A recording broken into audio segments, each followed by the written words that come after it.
আরও একটা নতুন এপিসোড নিয়ে সবাইকে ওয়েলকাম। এই এপিসোডে আপনারা দেখতে পাবেন দীঘার জগন্নাথ মন্দির, যেটা আমরা পরদিন আর্লি মর্নিং ভিজিট করেছিলাম, আর তার সাথে ঘুরে নিয়েছিলাম ওল্ড দীঘার কিছু ফেমাস পূজা মণ্ডপ। তো ভিডিওটি পুরোপুরি দেখবেন আর জানাবেন আমাদের ভিডিওটি কেমন লাগলো। ভিডিওটি ভালো লাগলে কমেন্টস করে জানাবেন, আর চ্যানেলে নতুন হলে অবশ্যই চ্যানেলটি সাবস্ক্রাইব করে নেবেন। Good morning at day 2 at Digha. তো আজকে আমরা উঠেছি মোটামুটি 5:30 নাগাদ সকালে। তো যাবো এখন জগন্নাথ মন্দির দর্শন করার জন্য। তো অলরেডি দেখলাম বাইরে একটা টোটো অলরেডি ওয়েট করছে, দেখা যাক। সবাই মোটামুটি রেডি হয়ে গেছে। হোটেল থেকে আর ওই 10 থেকে 15 মিনিটের মধ্যে বেরোবো এখান থেকে। তো ফাইনালি আমরা স্টার্ট করেছি আমাদের হোটেল থেকে জগন্নাথ টেম্পল যাওয়ার জন্য। আমাদের হোটেল থেকে ডিস্টেন্স অ্যারাউন্ড 2.6 কিলোমিটার, যেটা হচ্ছে 7 মিনিট মতো লাগবে। আর এই হচ্ছে জগন্নাথের মাসির বাড়ি, যেখানে রথযাত্রার সময় জগন্নাথ দেবকে এনে রাখা হয়। টোটাল মন্দিরে ঢোকার অনেকগুলো গেট আছে, যার মধ্যে গেট নাম্বার 6 আর 7 দিয়েই জেনারেল পাবলিকদের এন্ট্রি হয়। তো আমরা গেট নাম্বার 6 দিয়েই মন্দিরে প্রবেশ করেছিলাম। রাস্তাঘাট দেখতে পাচ্ছেন অন্য দিনের তুলনায় অনেকটাই খালি আছে, আর আমরা 6:30 নাগাদ মন্দিরে পৌঁছে গেছিলাম। আমরা এসে গেছি দীঘা জগন্নাথ মন্দিরে। বাকিরা অলরেডি আসছে, পুজোর ডালি কিনতে গেছে। বাবাকে আমার ওয়াইফ নিয়ে আসছে হুইল চেয়ারে, কারণ পায়ের প্রবলেম আছে, এতটা হাঁটতে পারবে না। মন্দিরের চত্বরটা বিশাল বড়, দেখতেই পাচ্ছেন। পাশে বড় মাঠ, আর ওই দূরে হচ্ছে মন্দির। প্রচুর বড় এরিয়ার মধ্যে এই মন্দিরটা তৈরি হয়েছে। অক্ষয় তৃতীয়ার দিন উদ্বোধন হয়েছে, সিএম নিজে এসেছিলেন উদ্বোধন করতে। টোটাল 6টা গেট আছে সম্ভবত। আমরা 6 নম্বর গেট দিয়েই ঢুকলাম, টোটো করেই এসেছি। টোটো ভাড়া নিল 150 টাকা করে আমাদের ওল্ড দীঘা হোটেল থেকে। এই দূরে আছে আরেকখানা গেট, যেটা রোডের ধারে, আর এই সামনে হচ্ছে মন্দির। এই যে বাবাকে নিয়ে অলরেডি যাচ্ছে ভিতরের দিকে। দীঘা জগন্নাথ মন্দিরের উদ্বোধন ছিল 30 এপ্রিল 2025 অক্ষয় তৃতীয়ার দিন। সিএম নিজে এসেছিলেন এই মন্দির ইনগরেট করার জন্য। টোটাল 24 একর ল্যান্ডের ওপর এই মন্দিরটি স্থাপিত হয়েছে। এরিয়াটি ভীষণ বড়, এবং এখানে হুইল চেয়ার ফ্যাসিলিটিও রয়েছেন যারা মন্দিরে ঠাকুর দর্শন করতে চান। এবং মেন গেট থেকে আপনারা হুইল চেয়ার পেয়ে যাবেন একদম মন্দিরের মেন গর্ভগৃহ অবধি।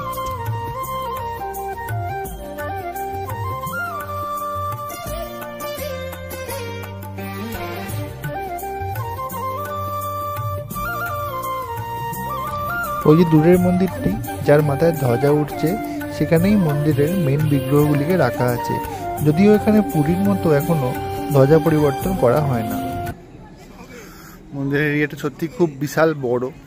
যারা হাঁটাচলা করতে প্রবলেম হয় তাদেরকে জেনারেলি হুইল চেয়ারে নিয়ে আসাটাই বেটার, কারণ অনেকটা বড় এরিয়া, তো হাঁটতে প্রবলেম হতেই পারে। এই যে এখান দিয়ে স্টেয়ার্স আছে মেন মন্দিরে ঢোকার জন্য, সাইড দিয়ে র্যাম্প ওয়াক আছে। মন্দিরের ভেতরে ক্যামেরা অ্যালাউড নয়, তাও এটিই হলো মন্দিরের মেন গর্ভগৃহ, যেখানে জগন্নাথ দেবকে রাখা আছে।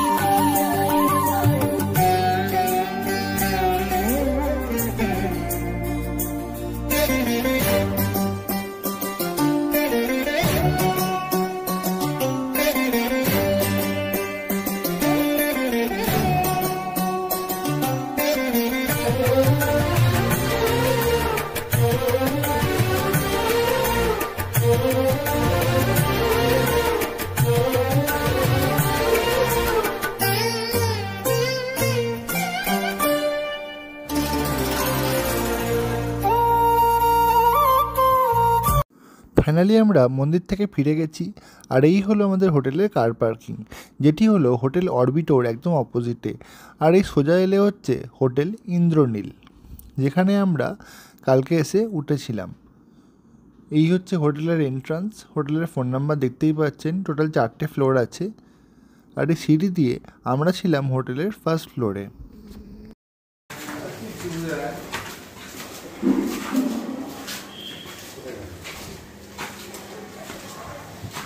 এই যে আমরা ছিলাম দোতলাতে।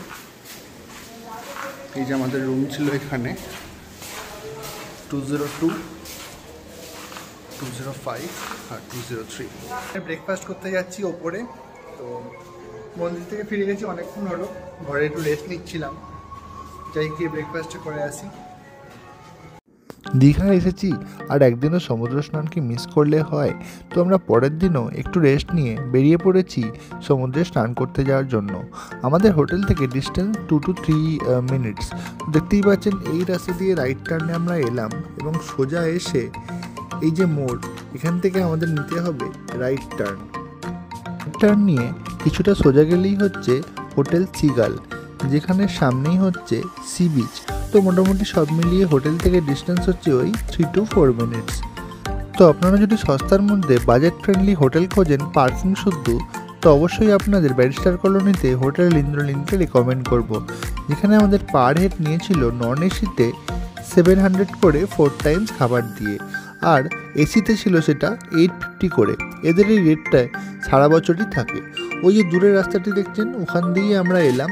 এই সামনে বোল্ডার থাকে বলে আপনাদের এসে সি বিচের ধার দিয়ে কিছুটা আপনাদের বাঁদিকে আসতে হবে সমুদ্রে স্নান করার জন্য। অন্যদিনের মতো আজকেও সমুদ্রে বেশ ভালো ঢেউ ছিল নবমীর দিন, এবং আজকে আমরা সমুদ্রে অনেকটা সময় কাটিয়েছিলাম, যেহেতু আমরা কালকে আবার কলকাতাতে ব্যাক করে যাব।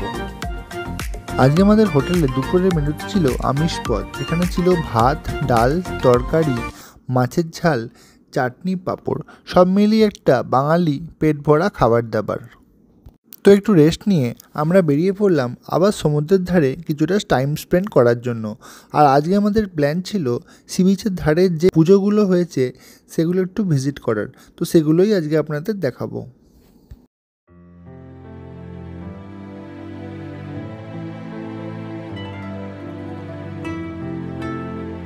আজকে দেখলাম সমুদ্রের ধারে কালকের তুলনায় ভালোই ভিড় বেড়েছে। অনেকে হয়তো অষ্টমীর পুষ্পাঞ্জলি আর সন্ধি পুজোর দেখে তারা নবমীর দিন সকালবেলা চলে এসেছে দীঘাতে পুজোর বাকি দুটো ছুটির দিন এনজয় করার জন্য। আর আজকে সমুদ্রের ঢেউও বেশ ভালো ছিল আর একটা মনোরম পরিবেশ ছিল। এপিসোড 1-এ আপনাদের যে পূজা মণ্ডপটি দেখিয়েছিলাম, সেই পূজা মণ্ডপে নবমীর দিন ভোগ বিতরণ চলছিল। তো আমরাও সেখান থেকে কিছুটা ভোগ সংগ্রহ করে খেয়েছিলাম সন্ধ্যেবেলা সমুদ্রের ধারে ঘুরতে গিয়ে। ভোগ খাওয়া শেষ করে আমরা চললাম একটু হেঁটে বাড়ির লোকদের বসিয়ে আশেপাশের পুজো মণ্ডপগুলো দর্শন করার জন্য। এখানে এই পুজো মণ্ডপে একটি সুন্দর ফাংশন টাইপ চলছিল, তো সেটি দেখে আমরা রাইট সাইডে চললাম পুজো মণ্ডপটি দর্শন করার জন্য। এই পুজো মণ্ডপের লাইটিংটা সত্যি খুব ভালো লেগেছিল আমার। এটি মায়াপুরের মন্দিরের আদলে প্যান্ডেলটি নির্মাণ করা হয়েছিল।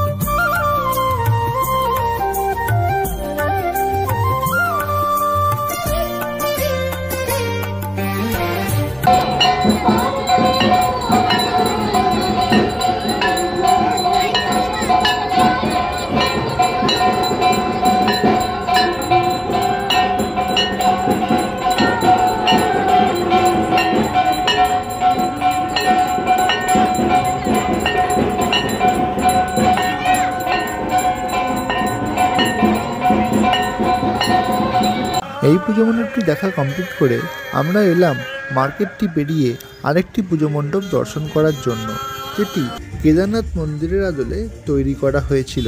আর এখানে একটা স্পেশালিটি ছিল, এখানে একটি গানের প্রোগ্রামও হচ্ছিল, যেখানে বাপ্পি লাহিড়ীর ছেলে এসে পারফর্ম করছিল। তো সেটিও আমরা খুব সুন্দর এনজয় করেছিলাম।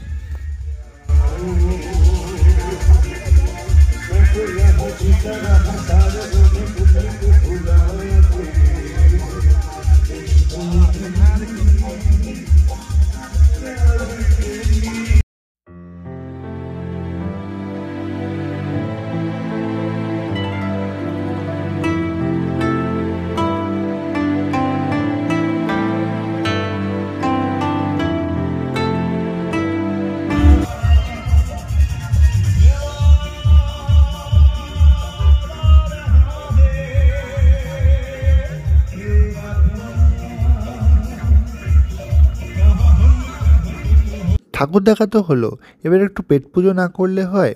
তো ঠাকুর দেখে আমরা আবার সি বিচের ধারে চলে এলাম ওয়াও মোমোতে। সেখান থেকে আমরা খেয়েছিলাম চিকেন পপকর্ন। এই যে ম্যাডাম ফাইনালি উপর থেকে অর্ডার নিয়ে এলেন।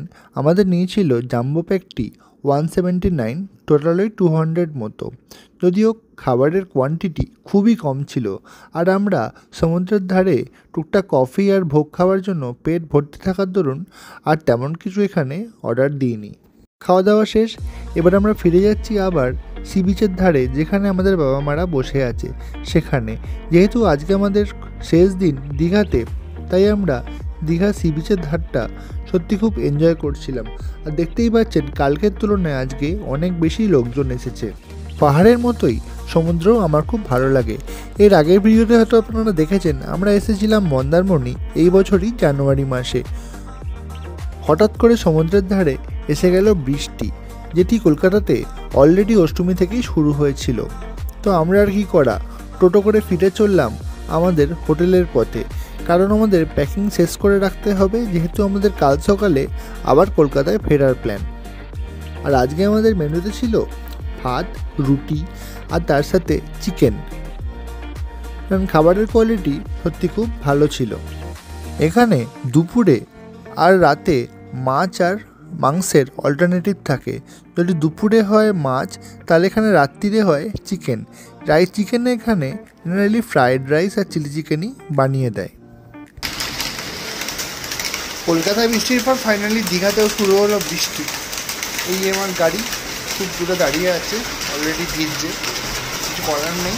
গাড়িতে অনেক পাখিতে হেগে দিয়েছিল, তো সেটা অন্তত পরিষ্কার হয়ে যাবে যাই হোক। তো একটু ক্লিন হবে। কাল সকাল 6টার সময় আমাদের প্ল্যান করেছি মোহনার দিকে যাব, কিন্তু বৃষ্টি যদি না ছাড়ে, যদি ওয়েদার খারাপ থাকে, তাহলে আমরা প্ল্যানটা তো ক্যান্সেল করতে হবে। কালকে আমাদের ফেরার টাইম, আমাদের দীঘা থেকে কলকাতা ফেরার দিন, কাল দশমী, মহাদশমী। তো দেখা যাক কাল কী হয়। মোহনা থেকে ঘুরে দেন আমরা ব্যাক করব আমাদের কলকাতার দিকে। আমাদের কিছুজন বাসে যাবে, কারণ গাড়িতে সবার হবে না।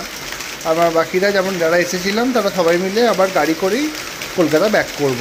অলরেডি যখন দীঘার মোহনাতে ছিলাম, সমুদ্রের ধারে ছিলাম, তখন অলরেডি কিছুটা ভিজে গেছিলাম, তখন আর ভিডিও শ্যুট করা হয়নি। বাড়িতে এসে চেঞ্জ করে দেন আমরা জাস্ট ডিনার কমপ্লিট করলাম। সকালেও বৃষ্টি হচ্ছিল, তাই আমাদের আর মোহনা যাওয়া হয়নি।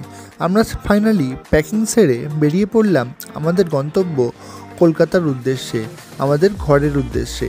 রাস্তায় মোটামুটি বৃষ্টি আমরা পেয়েছিলাম, আর সেদিন আমরা বাড়ি পৌঁছেছিলাম অ্যারাউন্ড দুপুর 3টে নাগাদ। তো আমাদের দীঘা এপিসোড আমরা ফাইনালি শেষ করছি। এরপরে আবার কোনো নতুন ভিডিওতে আপনাদের সাথে দেখা হবে।